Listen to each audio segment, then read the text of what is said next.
15 വർഷത്തെ വിശ്വാസം. ഇനി വിദേശ വിദ്യാഭ്യാസം വിശ്വസ്തരിലൂടെ. Neethu's study abroad. ഗർഭത്തിന് മുൻപുള്ള അവസാനത്തെ ഇന്റർവ്യൂ ആണിത്. നിങ്ങൾ വളരെ പ്രണയത്തോടെ ഒരു വള ഇട്ട് കൊടുത്തത് ആർക്കാണ്?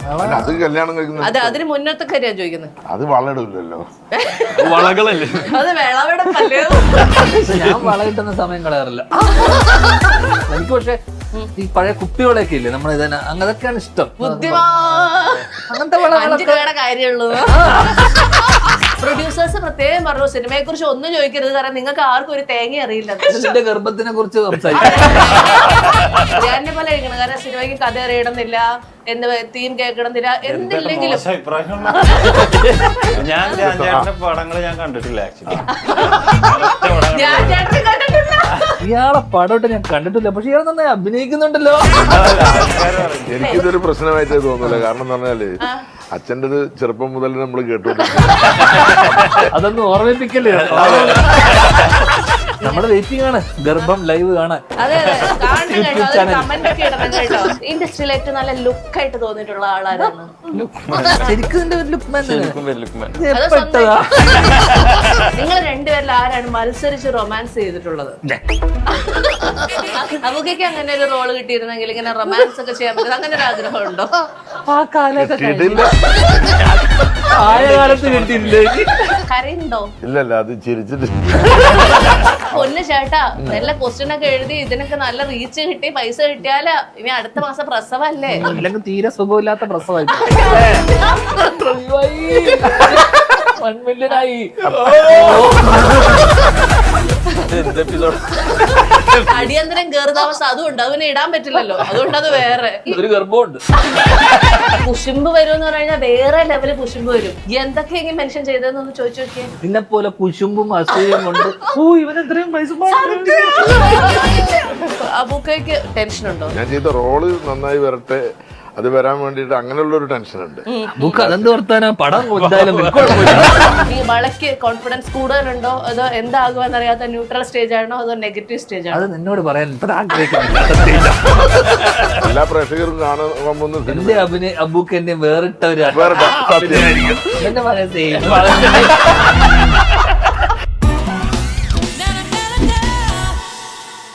Hello everyone, welcome to the show. Vala സിനിമയുടെ വിശേഷങ്ങളുമായി നമ്മളോടൊപ്പം ചേരുന്നു Govind Vasantha, Dhyan Sreenivasan, Lukman and Abu Salim. Welcome to the show.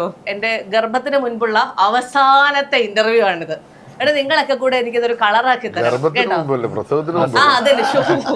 ഇതൊക്കെ എല്ലാം ശ്രദ്ധിക്കുന്നുണ്ട് മനസ്സിലായി. ഞാൻ ആദ്യമേ കുറച്ച് മോട്ടിവേഷൻ കൊടുത്തിരുന്നു അബുക്ക, കൃത്യമായിട്ടൊക്കെ എല്ലാം പെർഫോം ചെയ്യണമെന്ന്. അത് നന്നായി പാലിക്കുന്നുണ്ട് കേട്ടോ. എന്നോട് ഈ ഇന്റർവ്യൂ തുടങ്ങുന്നതിന് മുൻപ് തന്നെ PR പ്രത്യേകിച്ച് ഒരു കാര്യം പറഞ്ഞു. പ്രൊഡ്യൂസേഴ്സ് പ്രത്യേകം പറഞ്ഞു സിനിമയെ കുറിച്ച് ഒന്നും ചോദിക്കരുത്, കാരണം നിങ്ങൾക്ക് ആർക്കും ഒരു തേങ്ങ അറിയില്ലെന്ന്. അതെനിക്ക് എന്റെ ഗർഭത്തിനെ കുറിച്ച് സംസാരിക്കും. കറക്റ്റ്. അപ്പൊ എനിക്ക് 2 ഗുണമുണ്ട്. എന്റെ പേഴ്സണൽ ചാനലിലും ഇടാം, മറ്റേ ചാനലിലും ഇടാം. അങ്ങനെ അതുകൊണ്ട് അവസരവാദിയാ. ഈ പലതരത്തിലുള്ള റൊമാൻറ്റിക് ജോഡീസ് ഇതിനകത്ത് കാണുന്നുണ്ട്. ധ്യാനൊരു ജോഡി, ലുക്മാനൊരു ജോഡി, പുറകിൽ ഫോട്ടോയില് വേറൊരു ജോഡി. അപ്പൊ വളയാണ് സിനിമ. നിങ്ങൾ വളരെ പ്രണയത്തോടെ ഒരു വള ഇട്ട് കൊടുത്തത് ആർക്കാണ്? ധ്യാൻ കൂടുതൽ ആലോചിക്കണം. ഇവിടെ തുടങ്ങും. അല്ല, ഈ സിനിമയിലത്തെ കാര്യമല്ല ചോദിക്കുന്നത്. പുറത്താരുമില്ല.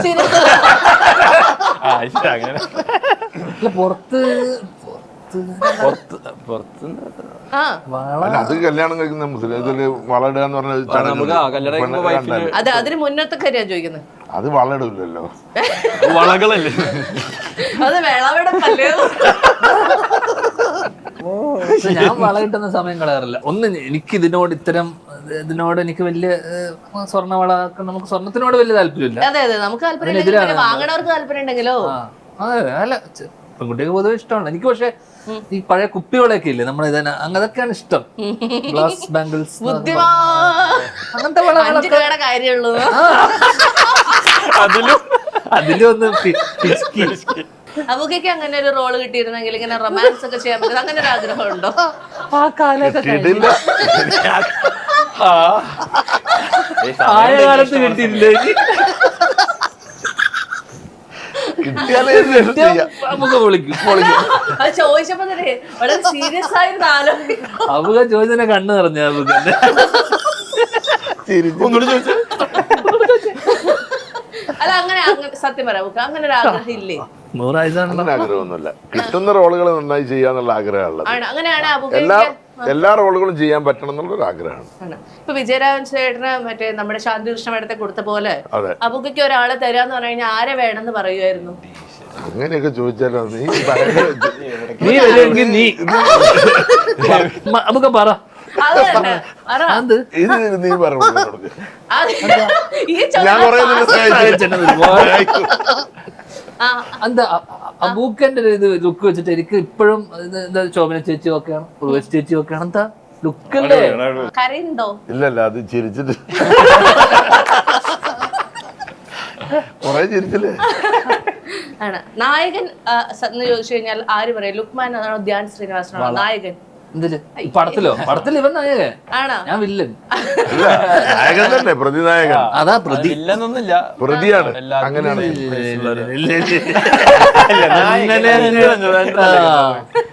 നായകൻ, ഞാൻ പ്രതിനായകൻ. എങ്ങനെ ചേട്ടൻ ഇതിനിടയ്ക്ക് അഭിനയിക്കുകയോ ചെയ്തെന്ന് കേട്ടല്ലോ? ഒരു വേഷം ചെയ്തു. ആണോ? എന്തായിരുന്നു ആ ത്യാഗം ചെയ്യാനുണ്ടായ കാര്യം എന്താ? അത് മുഹാഷിൻ ഭയങ്കര ക്ലോസ് ഫ്രണ്ടാണ്. അപ്പൊ അവൻ ആദ്യം തന്നെ ഇങ്ങനെ റോളിന്റെ കാര്യം പറഞ്ഞു. അപ്പൊ തന്നെ ഞാൻ പറ്റില്ല പറഞ്ഞു. എന്നിട്ട് അവൻ എന്റെ വൈഫാണ് ഇതിന്റെ സബ് ടൈറ്റിലൊക്കെ ചെയ്തിരുന്നത്. അപ്പൊ അവളുമായിട്ട് നല്ല കമ്പനിയാവൻ. അവള് നിറ ഗർഭിണിയായിരുന്നു. അപ്പൊ ഇതുപോലെ തന്നെ. കൺഗ്രാറ്റുലേഷൻ. Thank you. ഇത്ര ഫേമസ് അല്ല, പക്ഷെ അപ്പൊ അവള് ത്രൂ ഓപ്പറേറ്റ് ചെയ്ത് അവളുടെ പ്രഗ്നൻസി വിഷ് എന്നുള്ള രീതിയിൽ സബ്മിറ്റ് ചെയ്ത് ഗ്രാൻഡ് ആക്കിയത്. ഓ, അങ്ങനെ അങ്ങ് പിടിച്ചു കളഞ്ഞല്ലേ? ഇത് അവസാനത്തെയാണ്, ഇനിയില്ല. പക്ഷെ എന്താ സംഭവിച്ചാലും നമ്മള് ധ്യാനിനെ പോലെ കഴിക്കണം. ഞങ്ങളാണ് കോമ്പിനേഷൻ പൊളിച്ചിട്ടുണ്ട്. ആ ഏരിയയിലുള്ള മ്യൂസിക് നോക്കിക്കോ, ഇവർ ഏരിയനേക്കാളും ഹെവി സാധനം ഇട്ടിട്ടുണ്ട്. അല്ല, അങ്ങനെയല്ല, ധ്യാനിനെ പോലെ കഴിക്കണം. കാരണം സിനിമയ്ക്ക് കഥ അറിയണമെന്നില്ല, എന്ത് തീം കേൾക്കണമെന്നില്ല, എന്തില്ലെങ്കിലും എന്തില്ലെങ്കിലും ഞങ്ങൾ സിന്ദാബാദ് എല്ലാത്തിലും ഉണ്ടാവും. അങ്ങനെയാ അല്ലേ? ഇതിനെ സംബന്ധിച്ചിടത്തോളം അങ്ങനെയല്ല. ഇതിന്റെ കഥയൊക്കെ അത്യാവശ്യം നമുക്കൊക്കെ അറിയാം. അതെന്താ ഇവർ അടിച്ചു കൂട്ടി കഥ കേൾപ്പിച്ചോ? അല്ല, ഇത് അറിയാം. അങ്ങനെ കൂട്ടിയാ മതി. ഞാൻ ചേട്ടന്റെ പടങ്ങൾ ഞാൻ കണ്ടിട്ടില്ല ആക്ച്വലി. ഇത് മാത്രമേ കണ്ടുള്ളൂ. ഞാൻ മാഷിനടുത്ത് പറഞ്ഞത് ഭയങ്കര, ഞാൻ പറഞ്ഞു നിങ്ങൾക്ക് ഭയങ്കരമായിട്ട് അഭിനയിക്കാൻ അറിയാലോ, ഇന്റർവ്യൂല് കിടന്നിങ്ങനെ ഇയാളെന്താ പിന്നെ ഇങ്ങനെ ഒരു പടം ഞാൻ കണ്ടിട്ടില്ല ഇയാളെ പടം, പക്ഷെ എന്നിട്ട് ഇയാളെ അഭിനയിക്കാത്തത്. അതിപ്പോ ധ്യാനോട് തന്നെ ചോദിച്ചില്ല. അല്ല, എനിക്ക് പക്ഷെ മനസ്സിലായില്ല, ഇയാളെ പടമായിട്ട് ഞാൻ കണ്ടിട്ടില്ല, പക്ഷെ ഇയാൾ നന്നായി അഭിനയിക്കുന്നുണ്ടല്ലോ. ഭയങ്കര രസമായിട്ട് ചെയ്തിട്ടുണ്ട്. അതെന്താന്നറിയോ? അങ്ങനെയൊക്കെ പറഞ്ഞ അഹങ്കാരായി പോയാലോ? അങ്ങനെ പറഞ്ഞേ പറ്റൂ. കാരണം അറിയാമോ, കോമ്പിനേഷനിൽ വരുമ്പോഴേ അപ്പൊ ആളി കഴിഞ്ഞ് കഴിഞ്ഞാൽ ഞാൻ പറയും ചോദിക്കുമല്ലോ.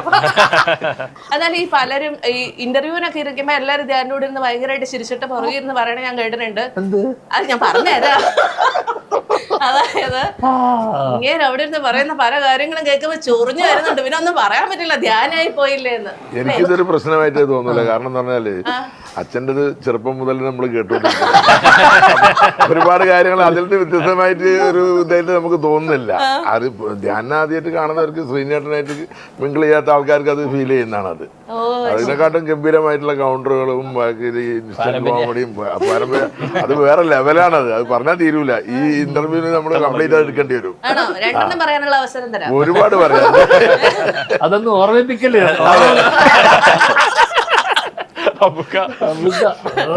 എന്നാല് ലുക്മാൻ സത്യത്തിൽ ആ ഒരു ഇടി കൊടുക്കാൻ തീരുമാനിച്ചത് ഉള്ളിന്റെ ഉള്ളിൽ നിന്ന് വന്നതല്ലായിരുന്നോ? പറഞ്ഞ സത്യം പറ.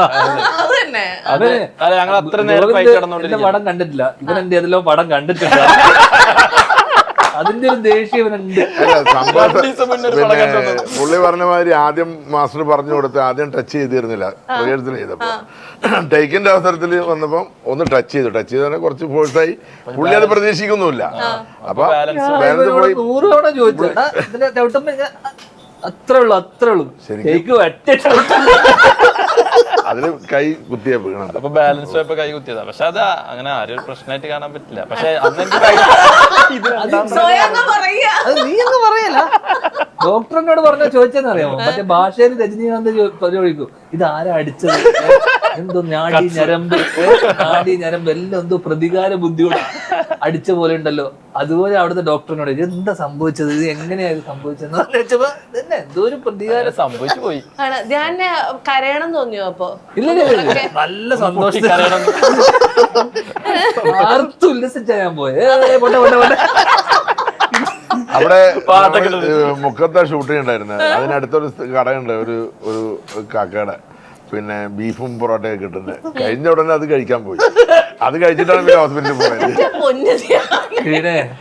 നീ തയ്ച്ചു വെച്ചോ? വരുന്നത് അതെ, ഞാൻ 5-8 മാസം മുന്നേ തയ്ച്ചു വെച്ചിട്ടുണ്ടായിരുന്നു.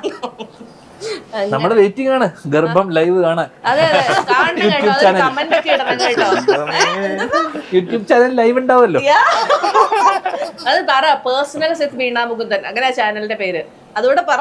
അങ്ങനെ ഒരു സാധനം ഉണ്ടോ? ആ ഉണ്ടെന്ന്. അതിനകത്ത് ധ്യാൻ തന്നെ വ്ളോഗും കിടപ്പുണ്ട്. ഈ ഗോവിന്ദ് മേനോൻ എന്നുള്ള നല്ലൊരു പേര് ഗോവിന്ദ് വസന്ത എന്നാക്കിയ എന്താ? വസന്ത എന്റെ അമ്മയുടെ പേരാണ്. ഞാൻ കടമെടുത്തൊന്നുമല്ല. അല്ല, ഞാൻ ഉദ്ദേശിച്ചത് ഞാനത് ഫാൻസി ആക്കാൻ വേണ്ടി ആഡ് ചെയ്തതല്ല. എൻ്റെ അമ്മയുടെ പേരാണ്. ഞാനവിടെ എനിക്ക് എൻ്റെ ആ ജാതി പേര് എൻ്റെ പേരോടുകൂടി അറ്റാച്ച് ചെയ്യണ്ട എന്നുള്ളൊരു ഇതുകൊണ്ട് മാത്രം അതുകൊണ്ട്. പക്ഷെ അൺഫോർച്ചുനേറ്റ്ലി വിക്കിപീഡിയയിലൊക്കെ വലിയ അക്ഷരത്തിൽ അത് ഞാൻ ജീവിച്ചിരുന്നോളം എൻ്റെ ജാതിയാണെന്ന് ആൾക്കാർക്ക് അറിയാൻ പറ്റും. അതിപ്പോ എൻ്റെ പേരിൽ വേണമെന്നൊന്നുമില്ല. അതുകൊണ്ട് പിന്നെ ആ പ്രശ്നം ഇല്ല അല്ലെ? ഞാൻ എന്റെ പേരിന്റെ കൂടെ വേണ്ടെന്നുള്ള എന്റെ തീരുമാനം മാത്രമാണ്. അതുകൊണ്ട് എല്ലാവരുടെ അടുത്ത് ഞാനത് ചേട്ടൻ എങ്ങനെ ഇങ്ങനെ ക്ഷീണിച്ചു പോകുന്നത്? ഇങ്ങോട്ട് നോക്കിയേ. ക്ഷണിച്ചിട്ടില്ല, ഞാൻ ക്ഷണിച്ചിട്ടില്ല. ബുക്ക് മാത്രമേ കുറച്ച് മസിലാണ്. ഇത് മൊത്തം മസിലല്ലേ? അല്ല, ഞങ്ങളുടെ രണ്ടുപേരും മസിൽ. ഇത് ക്ഷണിച്ചു. ചേട്ടാ, ചേട്ടന്റെ ഒരു സിനിമ ഇൻഡസ്ട്രിയില് ഏറ്റവും നല്ല ഫിറ്റ് ആയിട്ടിരിക്കുന്ന തോന്നിയിട്ടുള്ള ആളാരാണ്? അത് ഞാൻ തന്നെയാണ്. എന്താ സംശയം?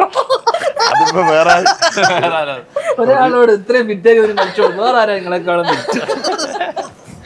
ചേട്ടൻ അങ്ങനെ ആരെയാ തോന്നിയിട്ടുള്ളത്? ഇപ്പൊ മുൻകാലങ്ങളിലെ മാതിരി ഒന്നല്ലല്ലോ. ഇപ്പൊ എല്ലാവരും ഫിറ്റ്നസിന് വളരെയധികം പ്രാപ്തരായിട്ടുള്ള ആൾക്കാരാണ്. ഇപ്പം അല്ല, ഇതിപ്പോ നിങ്ങൾ കളിയാക്കി പറയൊന്നും വേണ്ട. ഇനി ഒരു പടത്തിൽ വരുമ്പോ അതൊക്കെ മാറിയിട്ട് വേറെ രൂപത്തിൽ വരും. അത് വേണം. ഇപ്പൊ ലുക്മാന്, ഇപ്പൊ ജിംഖാനൊക്കെ കേട്ടോ, ലുക്മാന് എല്ലാവരും ആ പടത്തിലെ പിള്ളേർ കംപ്ലീറ്റ് 6 മാസം ട്രെയിനിങ് ചെയ്ത് 6 പാക്ക് ആക്കിയിട്ടാണ് ആ പിന്നെ ജിംഖാന എന്ന് പറഞ്ഞ പടത്തിൽ ഇറങ്ങിയത്. ഇനി ലുക്മാനോട് ചോദിക്കട്ടെ, ഇൻഡസ്ട്രിയിൽ ഏറ്റവും നല്ല ലുക്കായിട്ട് തോന്നിയിട്ടുള്ള ആളാരാണ്? എല്ലാരും അവരോട് ലുക്മാൻ വന്നപ്പോഴേ വല്ല ലുക്കായിട്ടാണല്ലേ വന്നേ? വന്നപ്പോഴേ ഈ പേരുമായിട്ടാ വന്നേ. ശരിക്കും ഭൂമിയിലോട്ട് വരുന്നതിന് മുന്നേ ആണോ? അല്ല, ശരിക്കും ഒരു അറബിക് നെയ്മാ. മറ്റേ ലുക്ക് അങ്ങനത്തെ നെയ്മല്ല. ഇനി ഇൻഡസ്ട്രിയിലെ ഏറ്റവും ലുക്കായിട്ട് തോന്നിയത് ആരെയാ? Tom Cruise. ഈ വളയുടെ കഥയൊക്കെ നന്നായിട്ട് അറിയുന്ന ഒരാളല്ലേ? അതെ. വളയ്ക്ക് മറ്റൊരു പേര് കൊടുക്കാൻ പറഞ്ഞാൽ ഞാൻ എന്ത് പേര് കൊടുക്കും? വേറെ പേരില്ല. ചേട്ടാ,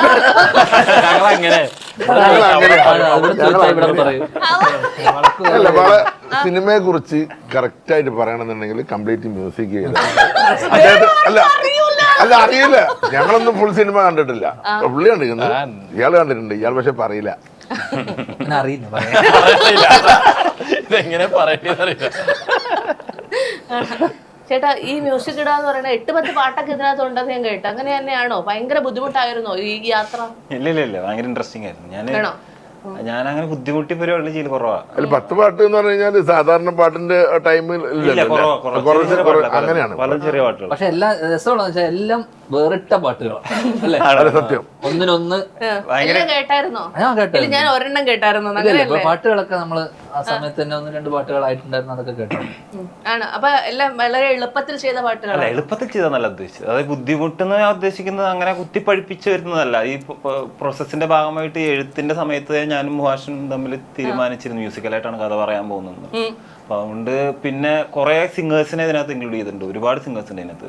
ചിത്ര ചേച്ചി പാടിയിട്ടുണ്ട്, ശങ്കർ മാധവൻ പാടിയിട്ടുണ്ട്, ജാസി ചേട്ടൻ പാടിയിട്ടുണ്ട്, ജാവർ അബ്ദുൾ പാടിയിട്ടുണ്ട്, ഇമ്പാച്ചി, ഗബ്രി, ഞാൻ, പിന്നെ സൈക്കൂടത്തുനിന്ന് 2 പേര് പാടി. ഈ നിങ്ങൾക്ക് 3 പേരില് തൈക്കൂടം ബ്രിഡ്ജിൽ നിങ്ങൾ കേട്ടിട്ടുള്ള പെട്ടെന്ന് ഓർമ്മ വരുന്ന ഒരു പാട്ട് ഏതാ?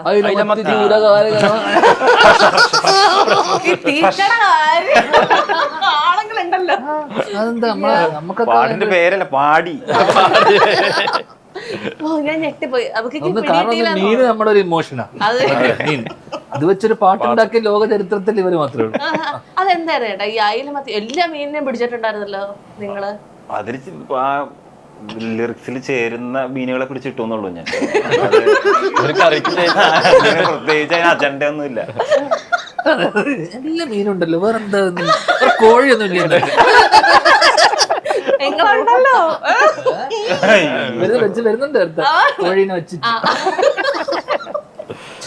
ഈ സിനിമയുടെ മുഴുവൻ കഥ അറിഞ്ഞ ശേഷം പേയ്മെന്റ് വാങ്ങിയതാരാണ്? അതിന്റെ കഥാകൃത്ത് വാ, പുള്ളി ആ കഥ മുഴുവൻ അറിഞ്ഞിട്ട് അതിന്റെ പേയ്മെന്റ് ഞാനൊരു തെറ്റ് ചെയ്തു. ഇന്റർവ്യൂ നടക്കണ ഹരിമിക്കാനോട് പറഞ്ഞു കുറച്ചൊന്ന് എനർജി ആയിട്ട് വേണ്ടായിരുന്നു. നിങ്ങൾ 2 പേരിൽ ആരാണ് മത്സരിച്ച് റൊമാൻസ് ചെയ്തിട്ടുള്ളത്? അതെന്താ, കിട്ടിയ അവസരം നന്നായി മുതലാക്കിയായിരുന്നു? ഏത് അവസരം കിട്ടില്ല റൊമാൻസ് ഒന്നുമല്ല. അത് തല്ലുമാലയില് ബസ്സില് ഷൂവിന്റെ മുകളിൽ ചളിയായിട്ട് ചവിട്ടുന്ന കണ്ടില്ലേ, അവിടെ മുതലാക്കി. ഇവിടെ ഇത് കിട്ടി, ഇത് മുതലാക്കി. അല്ല, സത്യത്തില് ധ്യാൻ ശ്രീനിവാസൻ ഉണ്ടെങ്കിൽ പ്രൊമോഷൻ സൈഡൊക്കെ ഭയങ്കര എളുപ്പമായി എന്ന് നിങ്ങൾ ആരെങ്കിലും, സേഫ് ആയി എന്ന് നിങ്ങൾ ആരെങ്കിലും ചിന്തിച്ചായിരുന്നു? ഇത് നിനക്കറിയാത്ത പക്ഷെ ഇവര് പറയണ്ടേ നമ്മളെ കൊടുക്കണ്ട, മറക്കുന്നു എഴുതി വെച്ചിട്ട് എന്റെ പൊന്ന് ചേട്ടാ, നല്ല ക്വസ്റ്റ്യൻ ഒക്കെ എഴുതി ഇതിനൊക്കെ നല്ല റീച്ച് കിട്ടി പൈസ കിട്ടിയാല് ഇനി അടുത്ത മാസം പ്രസവല്ലേ. ഗർഭമല്ല, പ്രസവം. എന്നാലേ സുഖപ്രസവം സംഭവിക്കുള്ളൂ, അല്ലെങ്കിൽ തീരെ സുഖമില്ലാത്ത പ്രസവമായി. പൈസ വന്നാലേ സുഖം ഉണ്ടാവുള്ളൂ. കലികാലല്ലേ.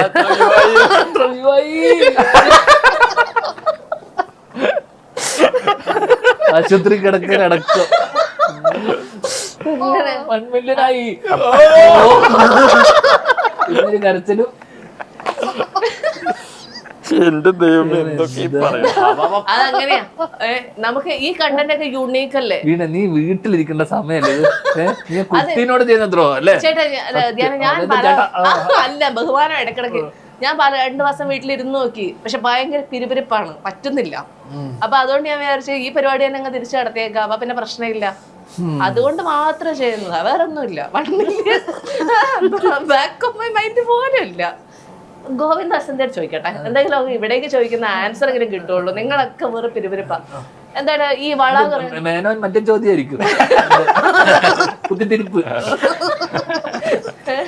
ഈ സിനിമ ചെയ്യാമെന്ന് തീരുമാനിക്കാൻ കാരണം സുഹൃത്തുക്കൾ ഉള്ളത് കൊണ്ടാണോ, അതോ പേയ്മെന്റ് ആണോ, അതോ മറ്റെന്തെങ്കിലും ഫാക്ടേഴ്സ് ആണോ? അതിനെന്താ ഉത്തരം പറയണത്? പേയ്മെന്റ്. അതാണ് അത് പറഞ്ഞു കഴിഞ്ഞാൽ പ്രശ്നം തീർന്നില്ല. പേയ്മെന്റ് അല്ല, അതാണ് ജോലിയല്ലേ, പേയ്മെന്റിനല്ലേ ജോലി.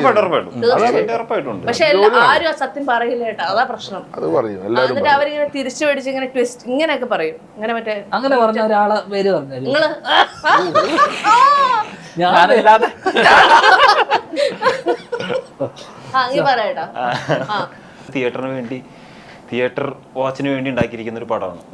കഴിഞ്ഞത് കുറച്ച് ക്ലാസ്സും കുറച്ചൊരു റോ പരിപാടിയാണ്. ഇത് കുറെ സിനിമാറ്റിക്കലി ചെയ്യുന്ന, എക്സ്പീരിയൻസിന് വേണ്ടി ചെയ്യുന്ന സാധനമാണ്. അതുകൊണ്ട് ഭയങ്കര ഇൻട്രസ്റ്റിംഗ് ആയിരിക്കുമെന്ന് നല്ല ഉറപ്പായിരുന്നു. പിന്നെ അഭിനയിക്കുകയും ചെയ്തതുകൊണ്ട് അതിന്റെ ഒരു ഇൻവോൾവ്മെന്റ് കുറച്ച് കൂടുതലായിപ്പോയി. ഈ ഓണമായിട്ടില്ലേ, നമുക്ക് എല്ലാവർക്കും ഇൻസ്റ്റഗ്രാം ഉണ്ട്, സോഷ്യൽ മീഡിയ പ്രൊഫൈലുകളുണ്ട്. പക്ഷെ ഏറ്റവും കൂടുതൽ അത് വെച്ച് മുതലെടുപ്പ് നടത്തിയത് ആരാന്നറിയോ? അബൂക്കൊക്കെ അറിയാവോന്ന് ചോദിക്കട്ടെ. അബൂക്കൊക്കെ അതൊന്നും ഇല്ല ഇൻസ്റ്റാഗ്രാം. ഞാൻ അതിലൊന്നും ഇല്ല അതാ എനിക്കും അബൂക്കും അതില്ല. ആർക്കുള്ളതെന്ന് എനിക്കറിയില്ല. എന്റെ പൊന്നബുക്ക കുശുമ്പ് വരുമെന്ന് പറഞ്ഞു കഴിഞ്ഞാൽ വേറെ ലെവല് കുശുമ്പ് വരും. എന്തൊക്കെയെങ്കിലും മെൻഷൻ ചെയ്തതെന്നൊന്ന് ചോദിച്ചു നോക്കിയേ. അതൊന്നും എന്നെ സംബന്ധിച്ച് പ്രശ്നമല്ല. ഞാൻ നന്നായി കാണാൻ ഒരുപാട് സൗഭാഗ്യങ്ങൾ ഉണ്ടാവാൻ ആഗ്രഹിക്കുന്ന മനുഷ്യനാണ്. സത്യം കേട്ടത് മനസ്സിലാവുന്നുണ്ട്. നിന്നെ പോലെ കുശുമ്പും അസൂയം കൊണ്ട് ഇവനെത്രയും പൈസ അങ്ങ് ഏഷ്യാനെറ്റ് അങ്ങ് തുടങ്ങുകയാണ്. Asianet, Mahalakshmi silks, milk made, ഇങ്ങനെ ബാക്കി കുറെ പരസ്യം ചെയ്യാതെ പോയ പരസ്യങ്ങളുണ്ട്. ഞാൻ അതിനെ കുറിച്ച് വിഷമിച്ചിരിക്കുമ്പോഴാണ് നീ ഓർമ്മിപ്പിക്കില്ലേ പരസ്യം. അടിയന്തരം കയറുന്ന അവസ്ഥ അതുകൊണ്ട് അതിനെ ഇടാൻ പറ്റില്ലല്ലോ, അതുകൊണ്ട് അത് വേറെ. ഒരു ഗർഭമുണ്ട്.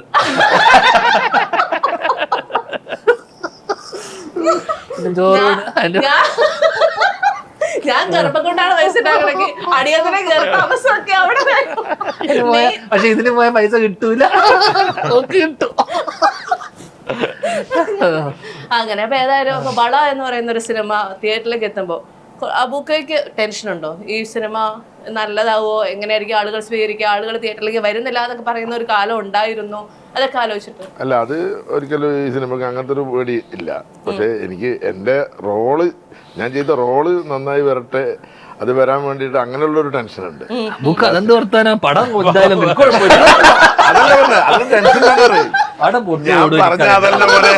ഞാൻ പറഞ്ഞ സിനിമ പിന്നെ പൊട്ടുക അങ്ങനെയുള്ള ഇതില്ല. പടത്തിന് ആള് കയറുന്നുള്ളത് 100%. അതാണ് പറഞ്ഞത്. ഞാൻ ആദ്യം പറഞ്ഞു കഴിഞ്ഞല്ലോ, ആദ്യം പറഞ്ഞില്ലേ തിരുത്തണ്ടേ, താഴെ എഴുതി കാണിക്കണം. ഞാൻ തിരിച്ചു പറയേണ്ടി കായികമായി നേരിടും ചിലപ്പോ. ഓൾറെഡി ഇവന്റെ കിട്ടിയത് മതി. ധ്യാനെ ഒരുപാട് സിനിമകൾ ഇറങ്ങുന്നു. ചില സിനിമകളോട് മാത്രം ധ്യാനിന് കുറച്ച് കോൺഫിഡൻസ് കൂടുതലുണ്ട്. ഈ വളയ്ക്ക് കോൺഫിഡൻസ് കൂടുതലുണ്ടോ അതോ എന്താകുമെന്നറിയാത്ത ന്യൂട്രൽ സ്റ്റേജ് ആണോ അതോ നെഗറ്റീവ് സ്റ്റേജ് ആണോ? അത് നിന്നോട് പറയാൻ ഇപ്പൊ ആഗ്രഹിക്കുന്നില്ല. അതെ, ആ സ്റ്റേജ് ആണല്ലേ. എന്റെ പറയാൻ പാടില്ല. അങ്ങനെയാണെങ്കിൽ ഈ സിനിമ മറ്റു സിനിമകളിൽ നിന്ന് എന്താണ് ഈ സിനിമയിലേക്ക് മാറ്റി പിടിച്ചിട്ടുള്ളത്? അത് വേഫേറോട് ചോദിക്കണം, അവർക്കാണ് അതിനെ കുറിച്ച് അറിയാം. അല്ല, പക്ഷെ ഇങ്ങനെ കാര്യം ചോദിച്ചത്. ഓ, എന്റെ മാറ്റി പിടിച്ചതെന്ന് വെച്ച് കഴിഞ്ഞാൽ ഞാൻ വില്ലൻ സാധാരണ ഓപ്പോസിറ്റ് അല്ല, അഭിനയ ശൈലിയും മാറ്റി പിടിച്ചിട്ടുണ്ട് പുള്ളി. ഉണ്ടോ? ഡയറക്ടർ ഞാൻ സിനിമ പോയി കാണും കേട്ടോ. ഞാനല്ല ഇത് കേൾക്കുന്ന ഓഡിയൻസ് ഒക്കെ കാണുമല്ലോ, ഇത് എല്ലാ പ്രേക്ഷകരും കാണുന്ന എന്റെ അബൂക്ക് എന്നെ വേറിട്ട ഒരു സത്യം.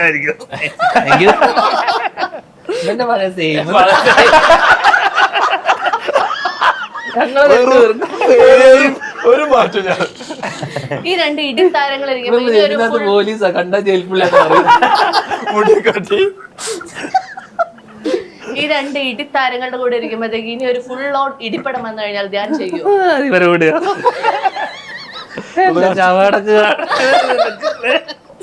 ഇവന്റെ കൂടെ ഇനി ഒന്നും ഞാൻ അതൊക്കെ ഞാൻ ഫിറ്റായിട്ട്, ഞാൻ നേരത്തെ പറഞ്ഞില്ലേ, ഫിറ്റായിട്ട് ഞങ്ങളുടെ കൂടെ തന്നെ ഇടിപ്പടം ചെയ്യും. എനിക്ക് അബൂക്കൊക്കെ എന്തോ ധ്യാൻ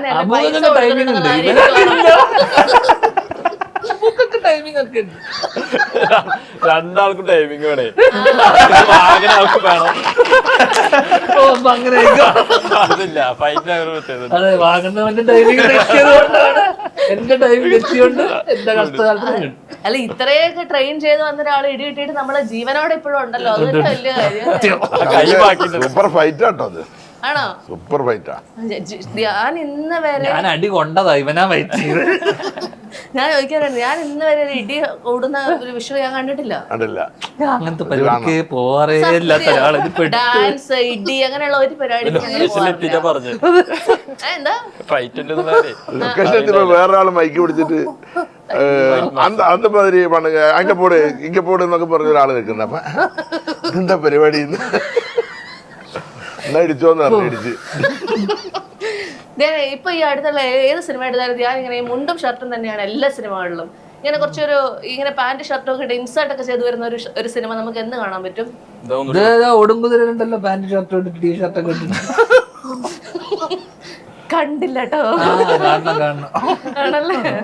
ഓടുകുതിരയില് ഞാൻ എന്നിട്ട് ഓടുകുതിര ചാടുകുതിരയുടെ പ്രൊമോഷൻ സമയത്ത് അവരോട് ചോദിച്ചു ധ്യാൻ ശ്രീനിവാസൻ ഇതിനകത്ത് ഉണ്ടോന്ന് ചോദിച്ചപ്പോഴത്തേക്കും പറയാ അത് ആദ്യത്തെ പോസ്റ്ററിൽ വെച്ചതാ, പിന്നെ മാറ്റിയായിരുന്നു. അതെ പോസ്റ്റർ ഒന്ന് മാറ്റി. അതെന്തായിരുന്നു? ഇല്ല ഇനി മാറ്റിയോ പടത്തിൽ? ഉണ്ടല്ലേ, സിനിമയിലുണ്ട്. ഓക്കെ, അപ്പൊ ഏതായാലും വള തിയേറ്ററുകളിലേക്ക് സെപ്റ്റംബർ 19 തീയതി എത്തുകയാണ്. പ്രേക്ഷകരോട് എന്താണ് പറയാനുള്ളത്? ബുക്കാ എനിക്കൊരു കാര്യം പറയാനുണ്ട്, അത് ഇവൻ പറയൂ. അല്ല അതൊരു പറയട്ടെ, നായകനല്ലേ. നീ നായകൻ. അല്ല, ഏറ്റവും മുതിർന്ന ആള് തുടങ്ങണം. റെസ്പെക്ട് ഒരാളെ പറയുള്ളൂ, എല്ലാരും പറയും. ഞങ്ങൾക്ക് എല്ലാവർക്കും പറയാനുള്ള ബുക്ക് ആണോ? അതായത് 19 തീയതി എല്ലാവരും തിയേറ്ററിൽ പോയിട്ട് കാണണം, സിനിമ കാണണം, വിജയിപ്പിക്കണം എന്നാണ് പറയാനുള്ളത്. നല്ലൊരു എല്ലാ ചേരുവകളോടും കൂടിയിട്ടുള്ള ഒരു നല്ലൊരു വിരുന്ന് തന്നെ ആയിരിക്കും. അപ്പൊ അത് കാണുക, വിജയിപ്പിക്കുക. സിനിമയ്ക്ക് വേണ്ടി 10 പാട്ട് മ്യൂസിക് ചെയ്ത ആളും കൂടെ പറയട്ടെ. പറയൂ. പടം എല്ലാവരും തിയേറ്ററിൽ പോയി കാണുക, അത് ഉറപ്പായിട്ടും. കാരണം തിയേറ്ററിന് വേണ്ടി ഡിസൈൻ ചെയ്ത പടമാണ്. ഇഷ്ടപ്പെട്ടാൽ ബാക്കിയുള്ളവരടുത്ത് പറയാം.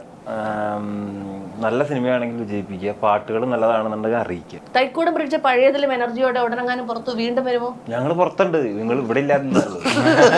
ഓ, ഞാൻ വിചാരിച്ചു ഈശ്വരാ ഞാൻ അറിയാത്തതാണോ. മലയാളികൾക്കിടയിൽ ഞാൻ പരിപാടി നടത്തിയത്.